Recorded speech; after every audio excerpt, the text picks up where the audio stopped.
is to actually use a move command. So I'm going to use the move command. I'm going to come over here and click the move, then come over to the rectangle, click on it, enter, then hold down your control, right click and select midpoint.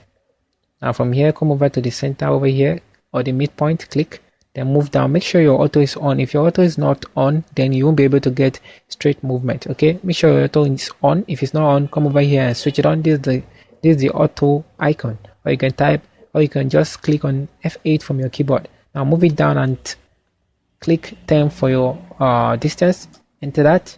And from here I'm going to extrude the rectangle. So I'm going to come over here and using the extrude command, click on it, then come over here, click, enter, then move it down and type 1 for your extrusion height, enter that. Now you have this. Now the next thing I'm going to do is I need to go back to your view controls, click on it, go to top view. Now from here I need to zoom into that. So I need to move all this object a little bit backward. So we're going to move using the move command again. Click on the move, use the window selection to select everything this way, enter that. Now from here I need you to hold down your control, right click and select center. Now come over here, click, then move it down and type 4.5 for your distance, then enter that. Now this is what we got. I think it's okay this way. So let me orbit and see what we got. Okay, this is what we got. It's okay. I'm going to go up again to top view.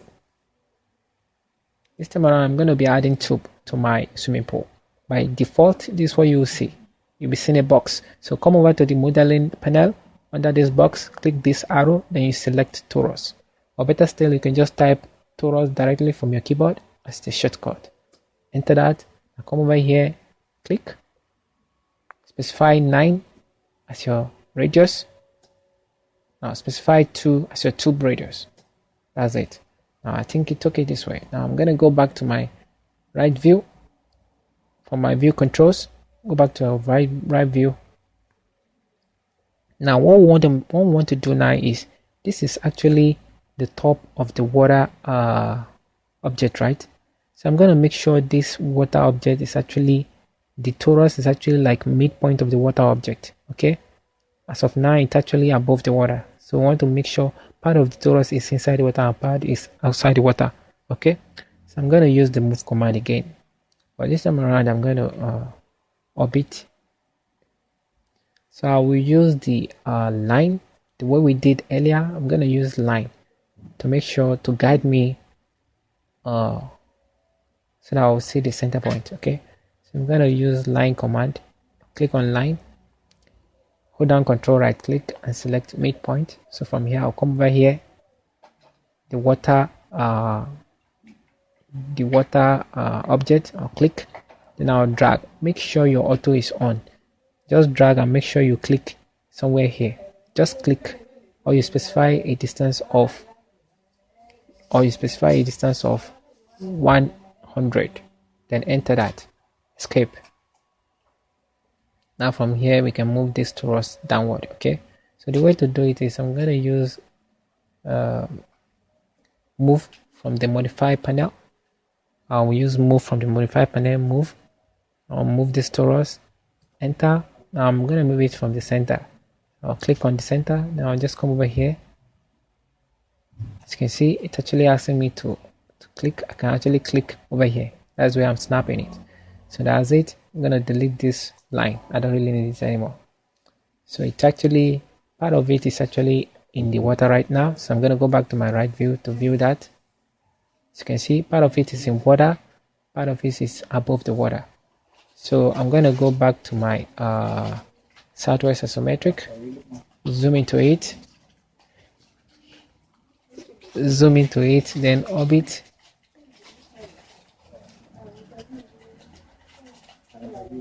Then orbit, come over here, come to the visual style and select realistic. Yeah, so I think we are done modeling our swimming pool. Now the next thing we're going to be doing is we'll start adding materials to the swimming pool, right? So we are done modeling the swimming pool. We are done. So we're going to start adding materials to the swimming pool. And the way to start adding materials is we'll click on the visualize tab. Now come over here, this is the icon for the material browser, or you can just type M80 for your shortcut material browser. M80 material browser, then you enter that, then it shows you bunches of materials to use. Okay, it's loading. Just wait for it to load. So I'm gonna use okay, it's loaded. So from here I actually need you to do something for me first. Click on this first. Click on this ground object. Just come over here, move your cursor over here, click on it, then type isolate. Type isolate, then enter that. To actually remove every other object except the ground level. Now what I'm going to do is click on this, select paint,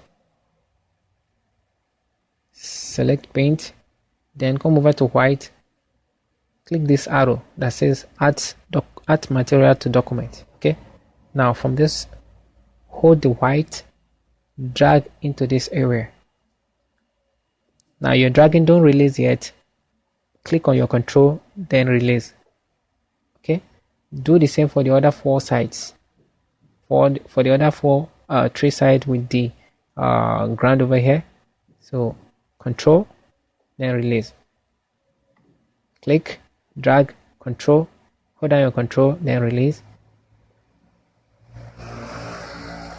So same thing here and over there. I'm gonna orbit. Click, drag, control, then release.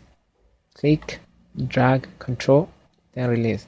Actually, white is actually the color to those objects now. Okay, so you can see white is actually the color applied. Now the next thing I'm going to do is I'll try to add materials to this floor itself. So I'm going to duplicate this. I'm going to right click, select duplicate, then come over here, click this, and come over here.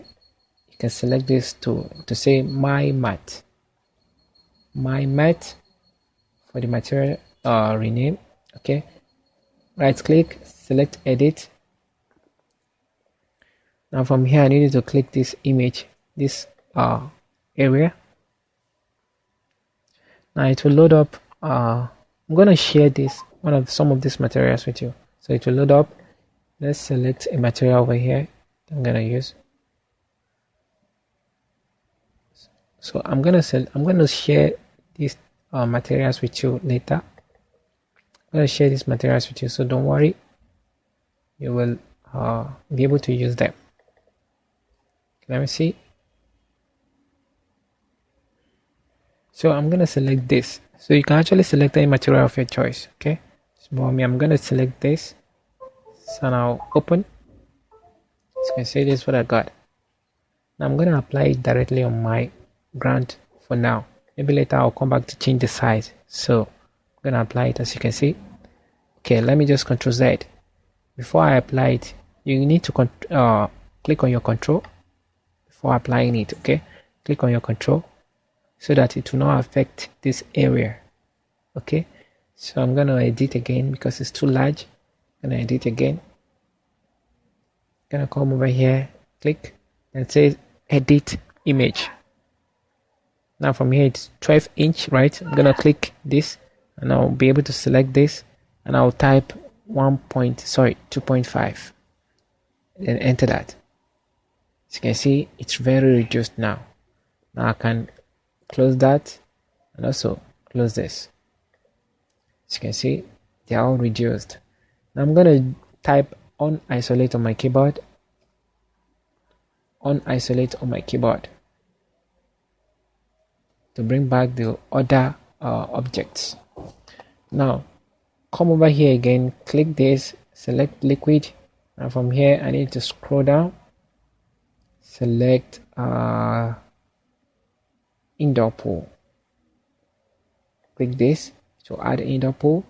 So come over here again, go to metallic browser, metallic paint, scroll down and select reflective ivory, add it to document, add material to document. Now I want you to go back to paint, plastic,